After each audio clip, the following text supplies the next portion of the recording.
we've been talking for decades in the church about the wealth transfer and all of these things, and Jesus coming back and stuff, but he cannot come back for a church that is not ready. And so he is literally sending out words throughout the world right now to his believers, telling us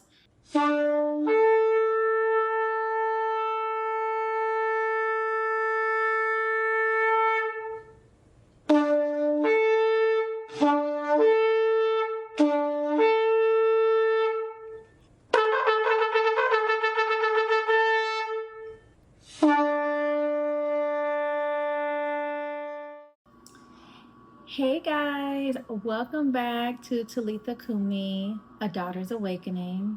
I'm your host, Song, and we are on day 15. So I wanted to address the ram's horn in my intro and outro. It's actually called a shofar for those who don't know, but have any of you been like, why does she have this sound in the intro and outro? Because Jesus told me to do it. So on today's episode, we're going to be talking about from shofar to shift, and why this is the sound of the awakening. Because as I mentioned in the launch episode, Wake Up Daughter, and then again in why Talitha Cumi is the call. Now we're going to talk about why the shofar is the sound of awakening. So initially, when I started my consecration, as I mentioned in that first video, the Lord woke me up at 3:59 a.m. and he told me to play the shofar. And obviously that is not something that I do on a regular basis, but because it's very significant in Rosh Hashanah and like the celebration of it, I assume that was why we were starting with that. Well, that's what I assumed. That was not the case. The case was actually because of the significance of the shofar, not just in Rosh Hashanah, but throughout the entire Bible. So there are multiple times, and I'm going to give you 4 different areas where the shofar has been important in scripture. So with the first, it is the awakening or the assembly of bringing people together. That you can find in Numbers chapter 10 verses 9 through 10, when they use the trumpets in order to gather people or prepare them for war or times of worship. Also in Joel chapter 2 verse 1, where they blew the trumpet in Zion and it sounded the alarm. The other section is, it represents the presence and the power of God. So in Exodus 19 verses 16 and 19, when God's presence showed up on Mount Sinai, then they blew the trumpet. And there was like, some people heard like the thunder and stuff. It was trumpets. It was the shofar. And then in Joshua 6, 4 through 5 and 20, when they were walking around the walls of Jericho, this was literally the sound that they were blowing, and then the walls came down because the power of God showed up. Also, it represents for worship and Jubilee. So in Leviticus 25 verse 9, the trumpet of Jubilee proclaimed liberty, which is freedom. And then Psalm 81 verse 3, blow the trumpet at the new moon, and it talks about a celebration and worship. And then finally, it's a prophetic warning and restoration. So Ezekiel 33, 3-6, it was the watchman's duty to blow the trumpet to warn those who were in the inside that danger was coming.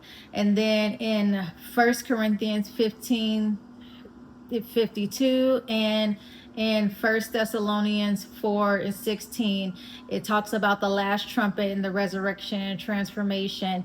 And so for this particular our setting, what I did not understand, or I had not fully come to the understanding of when God gave me this podcast literally that day and was like, all right, this is what you're going to do, and you're going to start this podcast, and it's going to be called Talitha Cumi. And people are like, well, why would you name it that? Because Jesus told me to. Well, in the same instance, he also told me in the intro and outro, you need to have the shofar playing and the shofar blast going. And I was like, okay, I ain't never heard an intro or outro like that, but we're going to go with it, Jesus. But let me tell you about my first experience with the shofar.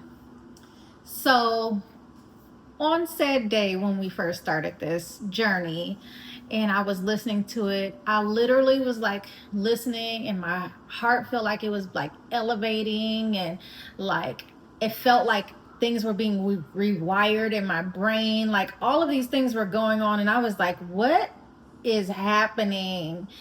And it is scientifically proven that the shofar, the sound of the shofar, the low frequency sound of it can literally cause vibrations in your body, similar to the effects of sound waves to your brain.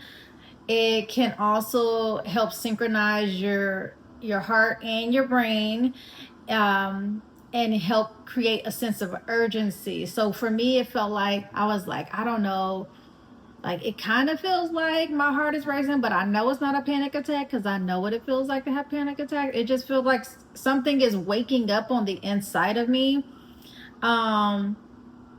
It also can increase your adrenaline as well. Those are just the physical parts. The psychological parts of what it does to your brain is the piercing sound creates an alertness, it breaks mental fog, and it shifts your focus. It's literally like an alarm clock to your body and to your mind and spirit all at the same time. And then it symbolizes breaking cycles of distraction within you.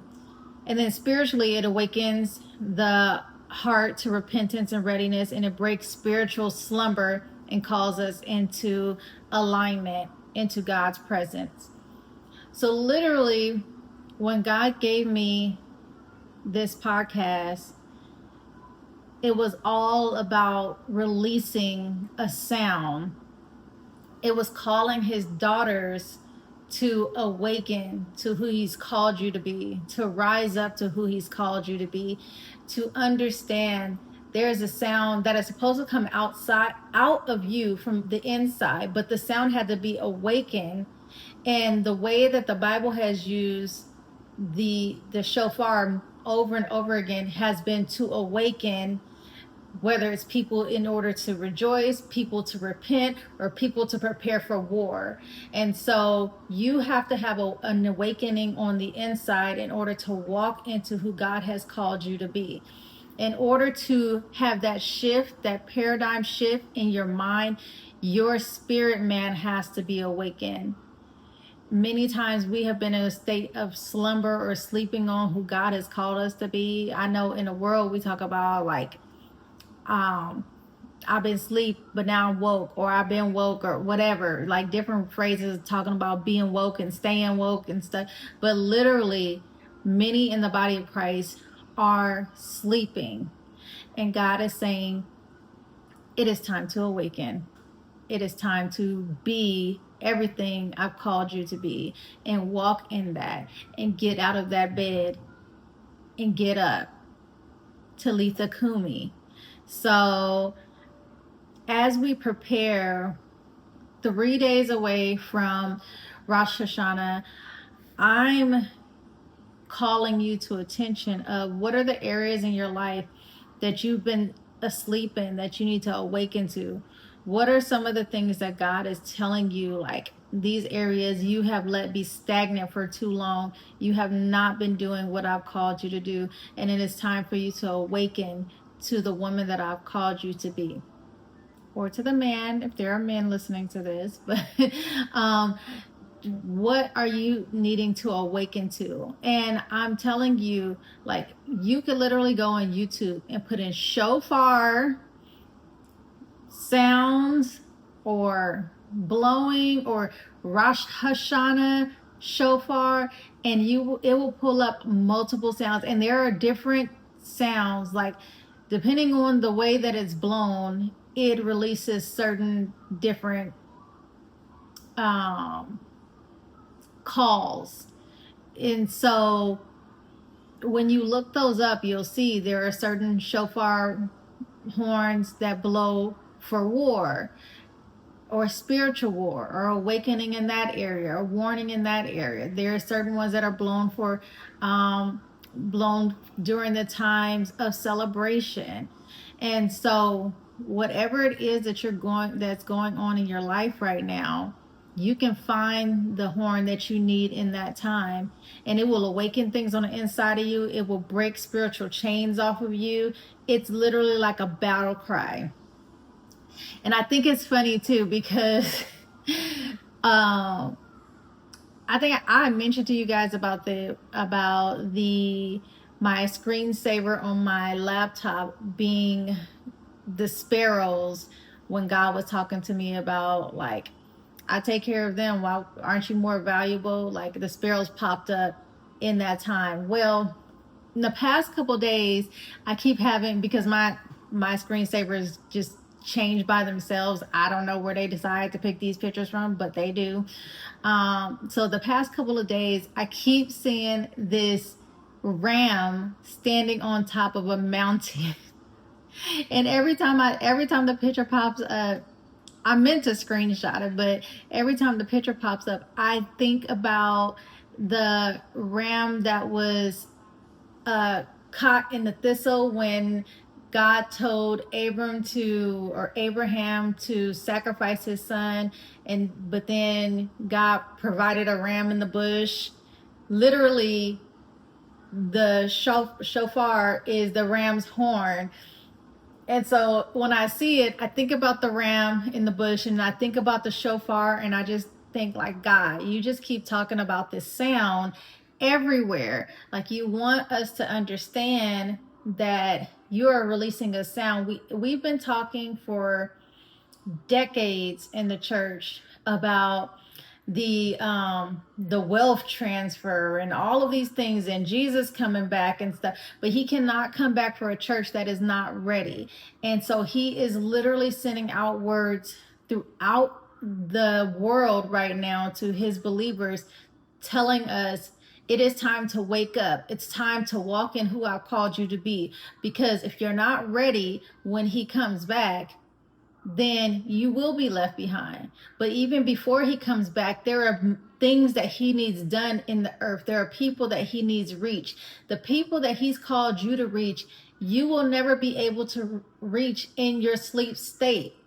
You have to be activated. You have to be alert. You have to be willing to hear him and obey quickly. You can't do that in a state where all your focus is on is everything in the natural, because in the natural you sleep, your spirit man is asleep. So you have to wake up.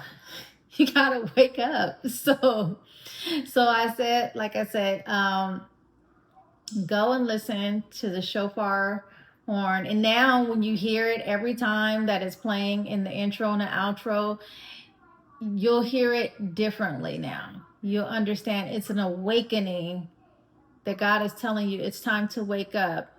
Talitha Cumi, it's time to rise. So, Father, we thank you for this insight. We thank you for the sound. We thank you that you're calling your daughters to awaken right now. We thank you that we hear you, Father. We know your voice, and the voice of a stranger we will not follow. And we thank you that you will just continue to dwell on the inside of us and make your voice so much bigger than anything else going on. We thank you for the shofar and all that it symbolizes and everything that you have used it for in past times and everything that you're continuing to use it for even now today. Thank you for the understanding of it. Thank you that we can even apply it to the things in our lives that cause us to wake up, to hear your voice, and to execute those things that you have called us to do. We thank you right now for the awakening. We thank you for restoration. We thank you for your daughters. And we just give you all the praise in Jesus' name. Amen. Okay, guys, I will see you tomorrow for day 16. Bye.